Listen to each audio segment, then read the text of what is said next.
l'important, enfin, on a eu l'épisode référence de Demon Slayer, de cette saison de Demon Slayer. Enfin, on a eu un épisode qui faisait du sens. Enfin, on a eu un épisode pertinent, un très très bon épisode. Alors tout de suite, on va plonger de la revue de cet épisode 5 de la saison 4 de Demon Slayer, entraînement des Hashira. C'est parti. Ils m'ont bien eu. Ils ont failli m'avoir. Quand on a commencé le truc avec Mitsuri et tout, voilà, et tu voyais que ça allait être en mode genre bouffe, puis après genre étirement et tout, je me suis dit, oh punaise, je vais me taper ça pendant 25 minutes, j'étais déjà découragé, hein. Mais heureusement, ils m'ont eu, et en même temps, là, ce qui peut être pour aller entre mon prochain Hashira.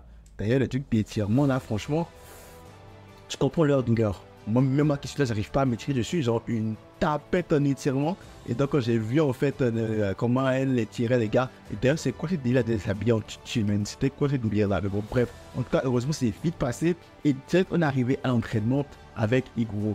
Et j'aimerais souligner un truc par rapport à ça, c'est que les entraînements qui vont suivre dans cet épisode, en fait, seront différents des autres. Dans un certain sens où, en fait, les autres Hashira avec qui Tanjiro s'était entraîné jusque-là étaient des Hashira qui étaient genre aimables avec lui. Des Hashira qui le considèrent comme un pote qui était gentil avec lui. Sauf que là, maintenant, il arrive dans des environnements où les prochains Hashira qui vont l'entraîner, enfin, en tout cas, les deux prochains Hashira qui vont l'entraîner dans cet épisode sont hostiles envers lui, totalement. Déjà, on prend Iguro. Iguro, lui, bon, c'est parce qu'il est un peu jaloux parce qu'il traîne avec Mitsuri et qu'il kiffe Mitsuri. Bon, ça, on peut prendre ça pour une blague, mais en fait, non, Iguro pour ça vraiment sérieux. Et en fait, Iguro, on veut à Tanjiro et donc il lui a mené la vie dure, en fait.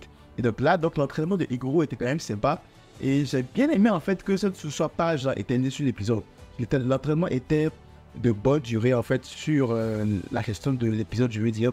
L'épisode a bien géré en fait la durée de cet entraînement là. Puis on a eu assez sans pour être cavé quoi, tu vois. Et puis l'entraînement aussi était sympa.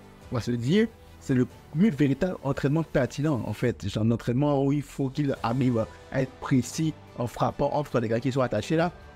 C'était très sympa. On a vu que la première fois que Tanjiro est en train de décher, on l'a vu en train de décher que la première fois, les autres entraînements, tu vois, il est passé genre au cap tranquille, en mode oui c'est bon, il est prêt. Mais là maintenant, il a commencé à décher Tanjiro. On a commencé à avoir les limites des capacités acquises de Tanjiro. Et donc les entraînements là maintenant, on permet à Tanjiro en fait, de pouvoir s'améliorer. C'est vraiment des entraînements pertinents. Enfin, je parle de l'entraînement du pilier du serpent là. C'est un entraînement très pertinent qui permet en fait, à Tanjiro d'augmenter les capacités et de corriger certaines lacunes qu'il avait à la base. Et on a vu clairement que Tanjiro, en fait, tout ce qui est du combat rapproché, être ultra précis, c'est pas trop son truc. Et on l'a vu, et il a quand même galéré. Ça lui a pris 3 jours, je pense, pour pouvoir compléter l'entraînement. Et ça, j'ai vraiment aimé. Et comment, faut plus, il a complété l'entraînement. Ce qui le différencie cet entraînement des autres, c'est que il n'y avait pas de raison farfelue, en fait, pour lesquelles l'entraînement est complété. Là, c'est vraiment une raison tangible, une vraie raison. C'est que si tu arrives pendant l'exercice à briser, à déchirer la cape du pilier, donc c'est bon, tu as réussi ton entraînement. Et donc là, au bout de 3 jours d'entraînement rude, intensif, et d'un mini-combat qui parfois était vraiment stylé. Les mini-combats, on va en parler, hein. Les mini-combats, même s'il n'y a pas d'effets spéciaux de souffle et tout, si c'est un combat à l'épée, franchement, il était très bien. Il était agréable à regarder. Et là, à l'issue de ce mini-combat, Tanjiro réussit enfin à déchirer la robe de Iguro, ce qui fait qu'il a passé l'entraînement. Donc il passe l'entraînement en fer et du coup, bon, il se retrouve maintenant vers le pilier du vent. Alors, c'est peut-être pour ça que j'ai trouvé cet épisode-là vraiment très intéressant parce que cet épisode-là a vraiment mis en avant mes deux piliers, enfin, deux de mes piliers préférés, le pilier du serpent et le pilier du vent, tu vois. Et donc là maintenant, Tanjiro arrive vers le pilier du vent et on a retrouvé Zenitsu. Je ne sais pas si on l'avait vu avant, je ne sais pas si on l'avait vu. Ah si, on l'avait vu à un moment donné dans cette saison. C'est une série qu'on n'avait pas vue, je pense. Mais bon, bref, on a vu Zenitsu, ça fait toujours que tu vois Zenitsu, c'est vraiment genre une boule de gag énorme. La dernière fois que tu vois Zenitsu, tu ne peux pas t'empêcher de lâcher un rire parce que ce gars est juste trop drôle. Donc voilà, donc la rencontre avec le pilier de vent se fait. Comme la rencontre avec le pilier de vent devait se passer, surtout compte connu des antécédents qu'il y a eu entre lui et Tanjiro. Donc c'était une rencontre assez houleuse, mais Tanjiro, tu vois, toujours souriant, toujours sympa et tout. J'adore cet état d'esprit là de Tanjiro, franchement. Ce MC là, en fait, qui sourit à tout. Genre, le mec lui a dit que franchement, je ne te sens pas, je ne t'ai pas accepté. Et lui-même aussi lui répond avec le sourire. Moi non plus, je ne t'ai pas accepté parce que tu as poignardé ma soeur. Avec le calme et le sourire, hein, franchement, j'aimerais tellement avoir cette pureté d'esprit de Tanjiro parce que franchement, c'est juste agréable à voir. Et donc, l'entraînement commence en fait. Et en gros, en fait, à la base, c'était un entraînement en mode, voilà, quoi, slash d'épée et tout. En fait, le but, c'est de pouvoir, en fait, blesser le pilier du vent, en fait. Chose qui semble quasi impossible. En plus, il les a pris, eux tous contre lui. C'est pas genre un à un. C'est eux tous contre lui, il les gérait. Ça montre quand même à quel point c'est qu'elle est quand même puissant, tu vois. Et on arrive à cette partie de l'épisode là aussi, qui en fait est venu casser un peu le rythme dans l'entraînement là. Parce que là, on a eu un reveal. Reveal qui n'a pas été trop dramatique. Mais moi, bon, comme j'ai lu le manga, ça ne m'a pas fait grand chose. Et je ne pense pas qu'on en avait déjà parlé avant. Mais là, c'est un reveal quand même qui choque. Un reveal quand même qui choque. Parce que là, en fait, tu nous apprends que quoi? Que Genya n'est nul autre que le jeune frère du pilier du vent. Et le pilier du vent, en fait, le haït, le déteste, et en fait, il le traite comme une mère parce que pour lui, en fait, il n'est pas fort et tout. Et je soupçonne, en fait, que le pilier, je pense que le pilier du vent est au courant de son secret. Le secret de Genya, comme quoi, c'est de devenir un démon aussi, comme les Nezuko. Je pense que. Attends un peu. Maintenant que j'y pense. Genya, en fait, il peut se transformer en monstre, non? En démon, non? Mais pourquoi? À un moment donné de l'épisode, il était au soleil, non? Et il n'a rien. Bref, en tout cas, je suis un peu curieux de penser là, mais en tout cas, il y a plus potentiellement des mots. On l'a vu. Et donc, je ne sais pas si le frère est au courant, mais je pense que le grand frère est au courant, qu'il le traite comme une mère parce qu'il est trop faible et tout. Et je sais que j'ai déjà vu ce type de relation grand frère, petit frère là quelque part.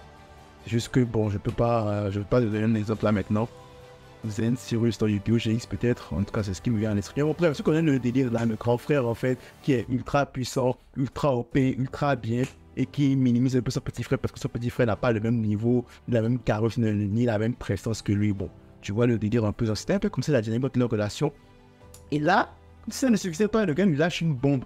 Il lui lâche une bombe quoi en fait, il allait jusqu'à manger des démons pour être capable de se battre, de pouvoir rendre son frère fier de lui. Chose que son frère n'a pas du tout digéré, le pouls n'a pas digéré, ça n'a fait qu'un tour. Il s'est dit, oh, toi, manger des démons, t'as dit quoi? Et là, il allait le jump. Mais heureusement, Tanjiro, aussi rapide et aussi OP qu'il est, et a pu voir le coup venir et sauver Genya. Justement, et là, il a amené dehors, et là, j'étais au soleil. Mais Genya n'a rien eu. Je suis un peu sceptique par rapport à ça parce que techniquement, peut-être parce qu'il a mis des mots aussi, peut-être, je ne sais pas, peut-être, mais bon, bref, en tout cas, c'est pas ça le point, enfin, même si c'est quand même un truc qu'il faut observer de très près, donc là, donc, voilà, ben, Shizugawa, le pilier du vent, je sais plus si c'est comment son nom, arrive maintenant pour jump Genya, et Tanjiro, c'est un peu, c'est dit que non, franchement, écoute, non, ça ne peut pas se passer comme ça, tu ne vas pas te laisser jump son frère, et avant, il y avait je pense que Tanjiro. Et je me suis rappelé que, mais oui, ce beau Tanjiro, il avait des frères avant. Il avait des frères, il n'avait pas juste que des coups, comme s'il avait des frères aussi qui étaient bouffés par Muzan. C'est que j'ai tellement oublié ce détail-là, je me suis senti mal d'avoir oublié ce détail-là. Alors que c'est la base même de l'intrigue, c'est qu'en fait, Muzan a bouffé ses frères et sa mère. Donc c'est pour ça en fait que Tanjiro est en train de mener toutes ces quêtes-là, en fait, en partie, tu vois. Bref, donc, Genya et Tanjiro, Shizugawa, le grand frère de Genya et Tanjiro reviennent aux mains. Et je n'arrive même pas à croire que je vais le dire, mais le meilleur combat de l'épisode est un combat qui n'implique même pas des sabres. Vous vous rendez compte, le meilleur combat de l'épisode, même peut-être le meilleur combat de la série, le moment de Demon Slayer, est un combat qui n'implique même pas des sabres. Tu vois un peu, genre c'était tellement très bien orchestré, genre les coups de poing, les coups de pied, le karaté, c'était trop bien. Et donc finalement, Zenitsu a pris Genya pour s'enfuir. Et tu vois que Genya, malgré tout, Genya aime son frère. Parce que Zenitsu a essayé d'insulter son frère à un moment donné, mais genre Genya lui a refusé ça directement que non, tu n'insultes pas son grand frère. Donc, malgré en fait la méchanceté dont fait preuve son frère envers lui, Genya l'aime de tout son cœur. Ça, c'est vraiment magnifique. Et bon, malheureusement, à l'issue de ce combat, ce qui m'a un peu déplu, c'est que l'entraînement de Tanjiro avec le pied du vent a été suspendu. Après, ça m'a déplu, mais quand j'y repense, c'est logique. Les gens, ils se sont battus, littéralement. Ils sont battus. C'est pas comme si c'était une balade d'entraînement. Ils se sont vraiment battus. Ils se sont venus au meurtre, tu vois. Donc, même dans la vraie vie, logiquement, après, un truc comme ça, tu suspends l'entraînement, quoi, tu vois, parce que, genre, il n'y a plus loin de s'entraîner. J'ai l'impression qu'ils se voient, ils vont encore revenir au meurtre, essayer de s'écorcher l'un et l'autre. Donc, du coup, vraiment suspendu et on passe directement au pied de la terre, qui est le dernier pilier. Et donc, on arrive à la fin de l'épisode où on revoit Inosuke fait l'épisode de Inosuke, donc Inosuke s'entraîne avec le pilier de la terre, donc Inosuke apparemment, c'est une étape, mais c'est vraiment pas après, ils avaient une longueur d'avance sur Tanjiro, Zenitsu et Inosuke. Donc Inosuke est arrivé au dernier pilier, et donc là, donc Tanjiro et Zenitsu font la connaissance d'une dernière des piliers. Et donc l'épisode prochain aura sûrement l'entraînement avec le dernier des piliers. C'est ça qui est dans ces 3 épisodes. Et on n'a toujours pas entendu parler des démons. Hein. On n'a toujours pas entendu parler des démons qui... comment dire ça? Des démons qui commettent la nuit là. Les yeux là. On n'a toujours pas entendu parler. Alors peut-être qu'au final, ça va être peut-être la fin de la saison. Genre en épisode 6, on finit l'entraînement avec le pied de la terre. Puis là, maintenant, pour le prochain épisode, pour les prochains épisodes plutôt, 7 et 8, là, on va être en mode, voilà, quoi. Bon, c'est un petit test, quoi, pour voir à quel point les gars évoluent. Ils vont battre les démons. Et probablement une fausse lune supérieure qui va débarquer là en mode. Parce qu'on a vu lune 4 là, inscrit sur l'un des yeux. C'est que peut-être la lune supérieure 4 a été remplacée. C'est peut-être un truc scénaristique juste pour pouvoir donner un peu de piment à la saison, tu vois. Peut-être que d'ici la fin de la saison, on aura un combat contre la fausse lune supérieure numéro 4. Puis voilà, quoi. Bref, ça promet. Et pour le moment, j'aimerais dire que c'est le meilleur épisode de la saison. Pour le moment, c'est le meilleur épisode de la saison. Heureusement qu'il arrive parce que là, je commençais vraiment à me lasser de tout ça. Et il était très très bien. Franchement, j'espère que les autres épisodes suivront la cadence pour pouvoir en fait sauver cette saison-là en fait qui est morte. C'était pas trop ça. Ouais, si vous avez peut-être revu pour l'épisode 5 de la saison 4 de Demon Slayer en route vers l'entraînement des Hashira. L'entraînement des Hashira, système énergie municipal, laquelle ça fait toujours plaisir. Si vous n'êtes pas abonné, abonnez-vous, ça fait encore plus plaisir. Max de like, max de partage. On se retrouve très vite dans une nouvelle vidéo. Pour une vidéo prochaine. C'était pour moi. À la prochaine.